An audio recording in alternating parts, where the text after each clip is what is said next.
എല്ലാവർക്കും നമസ്കാരം. എന്താണ് ഈ ബംഗ്ലാദേശ് വിഷയം? നമ്മുടെ ഒരു അയൽ രാജ്യമാണ്, ഇന്ത്യയിൽ ചുറ്റപ്പെട്ട ഒരു രാജ്യമാണ്. ഒരു കാലത്ത് ഇന്ത്യയുമായി നല്ല ബന്ധമുണ്ടായിരുന്ന രാജ്യമായിരുന്നു ബംഗ്ലാദേശ്. അവരുടെ ചരിത്രം നോക്കുകയാണെങ്കിൽ 1971 അവർ സ്വാതന്ത്ര്യം നേടുന്നത്. 1947 ഇന്ത്യക്ക് സ്വാതന്ത്ര്യം ലഭിക്കുമ്പോൾ പാകിസ്ഥാൻ എന്ന രാജ്യം ഉണ്ടാകുന്നു. അത് രണ്ട് ഭാഗത്തായിരുന്നു കിടന്നത്. ഒന്ന് പടിഞ്ഞാറൻ പാകിസ്ഥാനും ഒന്ന് കിഴക്കൻ പാകിസ്ഥാനും.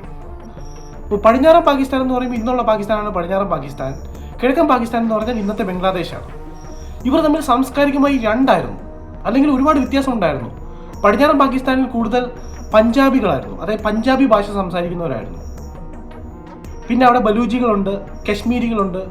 എന്നിരുന്നാലും അവരെല്ലാം വെളുത്തിട്ട് ഉയരമുള്ള ആളുകളും ഇപ്പുറത്തെ വശത്തുള്ളവർ കറുത്തിട്ട് ഉയരം കുറഞ്ഞ ആൾക്കാരുമായിരുന്നു ഈ കിഴക്കൻ പാകിസ്ഥാനിൽ ഉണ്ടായിരുന്നത്. അവരുടെ ഭാഷ ബംഗാളിയായിരുന്നു, അവർ ഭാഷാ സ്നേഹികളായിരുന്നു. ഇവരുടെ എല്ലാം ദേശീയ ഭാഷയായി ഉറുദുവിനെ പ്രഖ്യാപിക്കുന്നു. ഈ ഉറുദുവിനെതിരെ വലിയ പ്രൊട്ടസ്റ്റ് ഉണ്ടാകുന്നു. അങ്ങനെ ഈ പടിഞ്ഞാറൻ പാകിസ്ഥാൻ കിഴക്കൻ പാകിസ്ഥാനിലുള്ള ആൾക്കാരെ അടിച്ചമർത്തുകയും അവരെ ബലാത്സംഗം ചെയ്യും, അവരെ ക്രൂരമായി പീഡിപ്പിക്കുകയും ചെയ്യുന്നു. ഈ സമയത്ത് 1971 ആയപ്പോഴേക്കും പാകിസ്ഥാൻ ഇന്ത്യയെ ആക്രമിക്കുന്നു. ഭാരതത്തിന്റെ അന്നത്തെ പ്രധാനമന്ത്രിയായിരുന്ന ഇന്ദിരാഗാന്ധി വളരെ നല്ല കാര്യം എന്നാണ് അതിനെക്കുറിച്ച് പറഞ്ഞത്. അവർ തിരിച്ചാക്രമിച്ച് പാകിസ്ഥാനെ കീഴടക്കി 1971 പുതിയ രാജ്യത്തെ സൃഷ്ടിക്കുകയാണ്. അതാണ് ബംഗ്ലാദേശ്. 1971 ഷെയ്ഖ് മുജീബുർ റഹ്മാനാണ് പ്രധാനമന്ത്രിയാകുന്നത്.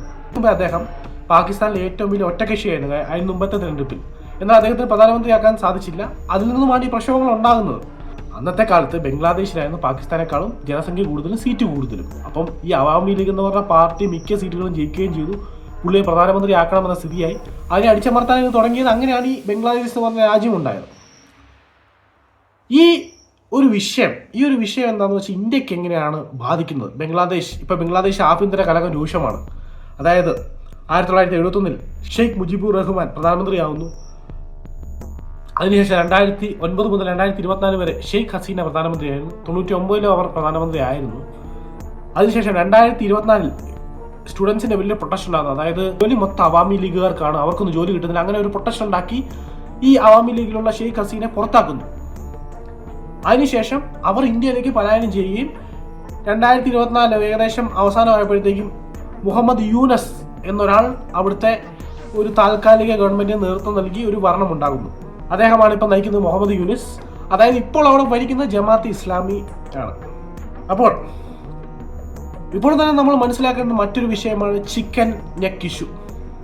എന്തുകൊണ്ടാണ് ബംഗ്ലാദേശ് മറ്റുള്ള ഇപ്പം പാകിസ്ഥാൻ ഇഷ്യൂവിനേക്കാളും അല്ലെങ്കിൽ കാശ്മീർ ഇഷ്യൂവിനേക്കാളും ഏറ്റവും വലിയ പ്രശ്നമാകുന്നത് ചോദിച്ചാൽ ഈ ചിക്കൻ നെക്ക് ഇഷ്യൂ ആണ്. അതായത് നമ്മുടെ ഏകദേശം സിലിഗുരി എന്ന് പറഞ്ഞ സ്ഥലമുണ്ട് വെസ്റ്റ് ബംഗാളിൽ.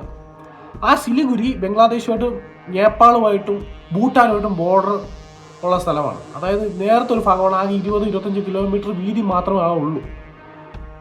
ബംഗ്ലാദേശ് പറയുന്നത് ഇത് പിടിച്ചെടുക്കുമെന്നാണ്. ഇത് പിടിച്ചെടുത്താൽ, അതായത് അവരുടെ ഒരു നേതാവുണ്ട് ഷെരീഫ് ഒസ്മാൻ ഹാദി. അദ്ദേഹമാണ് ഈ പഴയ ഷെയ്ഖ് ഹസീനയുടെ ആ ഒരു യുദ്ധം അല്ലെങ്കിൽ ആ ഒരു വിപ്ലവമൊക്കെ നയിച്ചത്. അവരുടെ ബ്രായൊക്കെ കൊണ്ട് ഓടുന്ന കണ്ടില്ലേ കുറേ ആൾക്കാർ. അതൊക്കെ നയിച്ചത് ഇവനായിരുന്നു. അവനെ ആരോ കൊന്നു. ആ മരിച്ചയാൾ ഇന്ത്യയിലെത്തിയെന്നാണ് വാർത്ത പ്രചരിക്കുന്നത്. അപ്പോൾ അവർ ചിന്തിക്കുന്നത് ഇപ്പോൾ ഇന്ത്യയാണ് അവർക്ക് അഭയം കൊടുത്തതെന്നൊക്കെയാണ്. അതും ഒരു കാരണമാണ് ഇന്ത്യക്കെതിരെ ഇപ്പോൾ വലിയൊരു പ്രക്ഷോഭം ബംഗ്ലാദേശിൽ ഉണ്ടാകാൻ കാരണം. ബംഗ്ലാദേശിലെ വിദ്യാർത്ഥി നേതാവായ അഷ്റത്ത് അബ്ദുള്ള പറയുന്നത് ഈ ചിക്കൻ നെക്ക് പിടിച്ചെടുത്ത ഒരു വിഷയം എന്താണെന്ന് വെച്ചാൽ നമുക്ക് നോർത്ത് ഈസ്റ്റുമായിട്ട് ലിങ്ക് കട്ടാകും. ആ ഒരു നേരത്തെ ഭാഗം മാത്രമേ ഉള്ളൂ. അതൊന്നും സാധ്യമാകില്ല. കാര്യം ഇന്ത്യ ഒരു ശക്തമായ രാജ്യമാണ്, ബംഗ്ലാദേശ് ഒന്നുമല്ല. പക്ഷെ ഒരു വിഷയം ഈ നേർത്തൊരു ബോർഡറാണ്. ഇപ്പോൾ നമ്മൾ പാകിസ്ഥാനേക്കാളും ശക്തമായിരിക്കുന്നതിൻ്റെ കാര്യം പാകിസ്ഥാനുമായിട്ട് വലിയ ബോർഡർ ഉണ്ട് നമുക്ക്. ഈ ബോർഡറുള്ള എല്ലാം രാജസ്ഥാനാണ്, ഗുജറാത്താണ്, ഹരിയാനയാണ്, പിന്നെ ഉള്ളത് കാശ്മീരാണ്. ഇത് 3 ഹിന്ദു ഭൂരിപക്ഷ മേഖലയും 1 മുസ്ലിം ഭൂരിപക്ഷ മേഖലയാണെങ്കിലും നമുക്ക് അറ്റാക്ക് ചെയ്യാനൊക്കെ എളുപ്പമാണ്. പക്ഷേ ഈ ബംഗ്ലാദേശ് ബോർഡറിൽ താമസിക്കുന്ന മിക്കവരും ബംഗ്ലാദേശികളാണ്.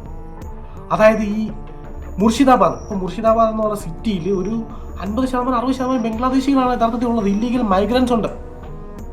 അതുകൊണ്ടാണ് ഗവൺമെന്റ് CAA നടപ്പാക്കി ഇവരെ പുറത്താക്കാൻ നോക്കിയത്. ഇതൊന്നും പറയാതെ ഒരുപാട് പേര് ഇവിടെ പ്രൊട്ടസ്റ്റൊക്കെ നടത്തി. അങ്ങനെ ഒരുപാട് ആളുകൾ അവിടെ താമസിക്കുന്നുണ്ട് ഈ മുർഷിദാബാദ് പോലുള്ള ബംഗ്ലാദേശ് ബോർഡർ മേഖലകളിൽ. ഇപ്പം ബംഗ്ലാദേശിൽ ആ ബോർഡറിലുള്ള ആൾക്കാർക്ക് രണ്ടിടത്തും പൗരത്വമുള്ള ആൾക്കാരുണ്ട് ഇല്ലീഗലായിട്ട്. രണ്ടിടത്തും തിരിച്ചറിയിക്കാനുള്ള ആൾക്കാരുമുണ്ട്. അവരെല്ലാം ഈ ബോർഡറിൽ താമസിക്കുന്നു.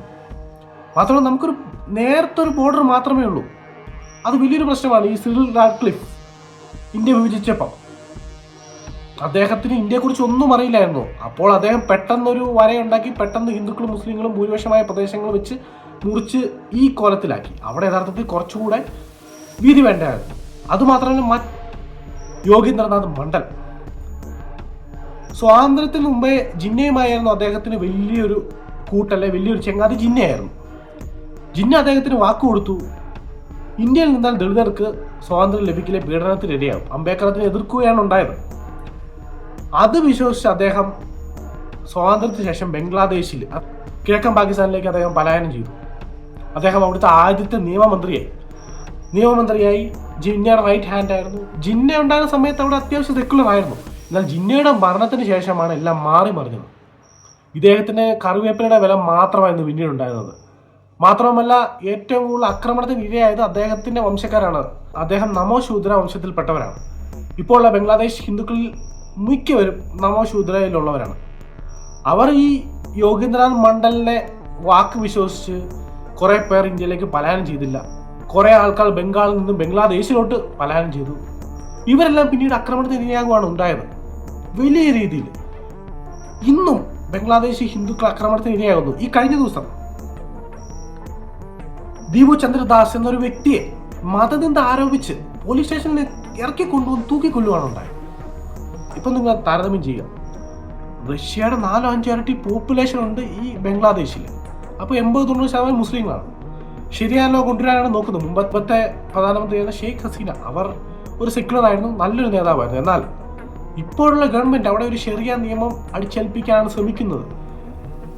മാത്രമല്ല ഇന്ത്യ ഇപ്പോൾ നേരിടുന്ന ഏറ്റവും വലിയ പ്രശ്നം ശത്രുക്കളാണ്.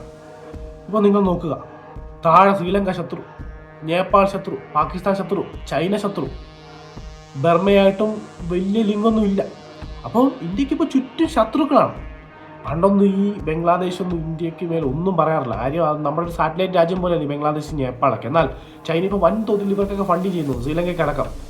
അതിനുശേഷം ഇപ്പോൾ ഒരു വലിയൊരു ഹെയ്റ്റ്, ഇപ്പോൾ പാകിസ്ഥാനികളെക്കാളും വലിയൊരു ഹെയ്റ്റ് ഇന്ത്യക്കാരോടുള്ളത് ബംഗ്ലാദേശികൾക്കാണ്. കാര്യം അവരുടെ തലയിലാണ് ഏറ്റവും കൂടുതൽ മതം തലക്കി പിടിച്ചിരിക്കുന്നത്. പാകിസ്ഥാനികൾ യഥാർത്ഥത്തിൽ നമ്മളോട് അത്ര പ്രശ്നമുള്ളവരല്ല. ബംഗ്ലാദേശികൾക്കാണ് നമ്മളോട് വലിയ പ്രശ്നവും വിരോധവും ഉള്ളത്. ഈ പാകിസ്ഥാനികൾക്ക് ചരിത്രപരമായ ഒരു പ്രശ്നങ്ങളുണ്ടെന്നല്ലാതെ ബംഗ്ലാദേശികളുടെ അത്ര ദേഷ്യം പാകിസ്ഥാനികൾക്കില്ല. ബംഗ്ലാദേശികൾ യഥാർത്ഥത്തിൽ വലിയ പ്രോ ഇസ്ലാമിസ്റ്റ് അല്ലെങ്കിൽ പ്രോ ഇസ്ലാമാണെന്ന് തെളിയിക്കാനുള്ള ശ്രമത്തിലാണ്. വലിയ മുസ്ലിം രാജ്യമാണ്, ആ ഒരു മൈൻഡ് സെറ്റാണ് അവർക്ക്. അപ്പോൾ അത് തെളിയിക്കാൻ വേണ്ടി അവർ ഏതറ്റം വരെ പോകാനാണ് ശ്രമിക്കുന്നത്. ഇപ്പോൾ അഫ്ഗാനിസ്ഥാനിൽ താലിബാൻ വന്ന പോലെ ഇവിടെ അങ്ങനെ ഒരു മൂവ്മെന്റ് കൊണ്ടുവരാനാണ് അവർ നോക്കുന്നത്. അതൊക്കെ തന്നെയാണ് ആ ഒരു പ്രൊട്ടസ്റ്റിന്റെ പ്രശ്നം, ഇതൊക്കെ തന്നെയാണ്.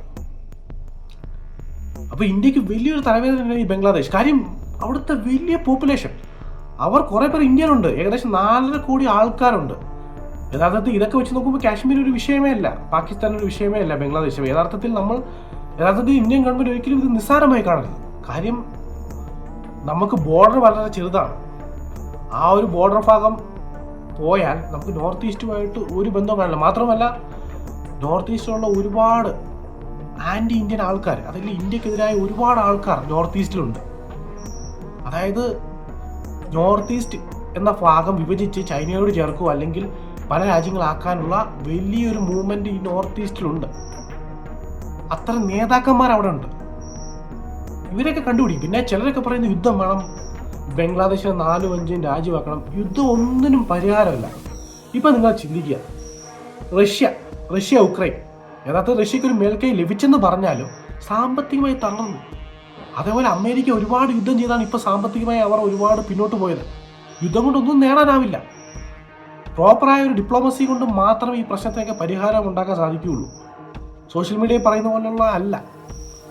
യുദ്ധം ചെയ്യുന്നത് അത്ര എളുപ്പമല്ല. യുദ്ധം ചെയ്ത് പിടിച്ചെടുക്കാനുള്ള വിഷയം എന്താ വെച്ചാൽ ഒരുപാട് ഉപരോധങ്ങൾ വരും നമുക്ക്. ഇപ്പോൾ നമ്മൾ വളർന്നുകൊണ്ടിരിക്കുന്ന ഒരു സാമ്പത്തിക ശക്തിയാണ് ഇന്ത്യ.